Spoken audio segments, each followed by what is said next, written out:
తాకట్లో ఉన్న మీ బంగారాన్ని విడిపించి ఆ రోజు ఆన్లైన్ రేటుకి కొంటాం. Sharma gold company. శ్రీమాత్రే నమః. శ్రీ గురుభ్యో నమః. జ్ఞానినాంనపి చేతాంసి దేవీ భగవతీ హిసా బలాయ కృష్యమోహాయ మహామాయా ప్రయశ్చతి. గురుబ్రహ్మ గురుర్విష్ణు గురుదేవో మహేశ్వరః గురుర్సాక్షాత్ పరబ్రహ్మ తస్మై శ్రీ గురవే నమః.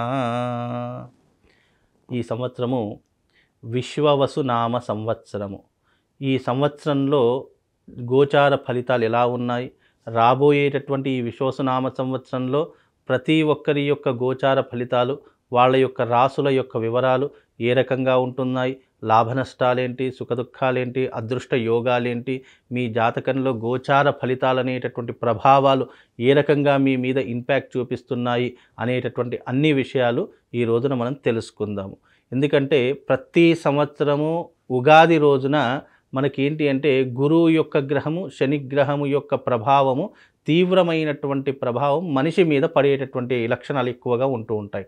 కనుక ఈ సంవత్సరము గురువు మరియు శని రెండు గ్రహాల యొక్క మార్పు జరుగుతూ ఉంటుంది. కనుక ఈ సంవత్సరము 13వ తారీఖు 5వ నెల 2025వ తారీఖు రోజున గురువు మిథునంలోకి, అలాగే ఈ యొక్క 29వ తారీఖు రోజున శని మీనంలోకి అడుగు పెట్టేటటువంటి సమయం.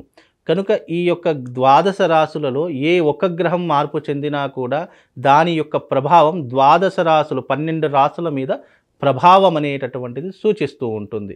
కనుక ఈ సంవత్సరం గోచార ఫలితాలు ఎలా ఉన్నాయి, ఈ సంవత్సరం అంతా కూడా మీకు దేని మీద లాభదాయకంగా ఉంటుంది, వృత్తి వ్యాపార రంగాలలో ఎలాగా ఉంటుంది, అలాగే సినిమా రంగం వాళ్లకు, రాజకీయ రంగం వాళ్లకు ఏ రకంగా ఉంటుందో ఒక్కసారి మనం గోచార ఫలితాలలో తెలుసుకుందాము. అయితే ప్రతి ఒక్కరూ కూడా రెండు విషయాలు చాలా మట్టుకు ఆలోచన చేసుకోవాలి. ఎందుకంటే జన్మజాతక ఫలితాలు ఒక రకంగా సూచిస్తూ ఉంటాయి, గోచార ఫలితాలు ఇంకో రకంగా సూచిస్తూ ఉంటాయి. జన్మజాతక ఫలితాలు వ్యక్తిగత జాతకాన్ని బట్టి నిర్దేశించడం జరుగుతూ ఉంటుంది. గోచార ఫలితాలు తమ యొక్క రాశిని బట్టి నిర్దేశించడం జరుగుతుంది. కనుక ఈ రెండు కూడా అర్థం చేసుకోవాలి. జన్మజాతక ఫలితాలు వేరే, గోచార ఫలితాలు వేరే. ఈ రెండు రకాలైనటువంటి ఫలితాలు మీ జీవితం మీద తప్పకుండా ప్రభావితం చేస్తూ ఉంటాయి, సూచిస్తూ ఉంటాయి. కనుక అందరూ కూడా గుర్తుంచుకొని ఇప్పుడు నేను చెప్పేటటువంటిది గోచార ఫలితాలు. గురువు యొక్క మార్పు వల్ల, శని యొక్క మార్పు వల్ల, రాహు కేతువుల యొక్క మార్పు వల్ల మనిషి మీద ఎలాంటి ప్రభావం ఉంటుంది, ఏ రాశి ఏ స్థానంలో ఉంటే మీ రాశి నుంచి గురువు కానీ శని కానీ ఏ రాశిలో ఉంటే ఎలాంటి ప్రభావం ఉంటుందో తెలుసుకునేటటువంటి ప్రయత్నం ఇప్పుడు మనం అందరం కూడా తెలుసుకుందాము. ఇక మకర రాశి వారికి 6వ స్థానంలో గురు సంచారము, 3వ స్థానంలో శని సంచారము, అలాగే 3వ స్థానంలో రాహు సంచారము, కేతు 9వ స్థానంలో సంచరిస్తూ ఉన్నారు. కనుక ఈ యొక్క మకర రాశి వారికి గురువు బాగాలేదు. అంటే గురువు బాగాలేనటువంటి కారణం చేత ఉద్యోగ మార్పిడి జరుగుతాయి, అనూహ్యమైనటువంటి ఇబ్బందులు జరుగుతాయి, ఆపదలు వస్తూ ఉంటాయి, అలాగే అగ్నిబాధలు, చోర భయము, ప్రాణభయము ఎక్కువగా కలిగేటటువంటి లక్షణాలు ఏర్పడుతూ ఉంటాయి. గురువు యొక్క స్థానం వల్ల ఇలాంటి ఇబ్బందులు ఉంటాయి. అదే శని బాగానే ఉన్నాడు. శని బాగుండేటటువంటి కారణం చేత కీర్తి ఆదాయం పెరుగుతూ ఉంటుంది, శ్రమకు గుర్తింపు లభిస్తూ ఉంటుంది, ప్రయాణానికి ఎంతో కొంత ఆదాయం అనేటటువంటి లభిస్తూ ఉంటుంది, అలాగే వ్యవహారంలో జయాలు కలుగుతూ ఉంటాయి. గురువు ఒకప్పటికి బాగా లేనప్పటికీ శని బాగా ఉన్నాడు, రాహు కూడా బాగున్నాడు. అంటే మధ్యమమైనటువంటి ఫలితాలతో పాటు మిశ్రమమైనటువంటి ఫలితాలు తప్పకుండా మీకు కలుగుతూ ఉంటాయి. కొత్త వాళ్ళతో పరిచయాలు ఏర్పడుతూ ఉంటాయి. వీలైనంత వరకు మీకు డబ్బులు సమకూరేటటువంటి, అంటే కష్టం వచ్చింది, డబ్బులు అవసరం పడ్డాయంటే ఏదో ఒక రకంగా మీకు సమకూరేటటువంటి అవకాశాలు ఏర్పడుతూ ఉంటాయి. కొత్త వాళ్ళతో పరిచయాలు ఏర్పడుతూ ఉంటాయి.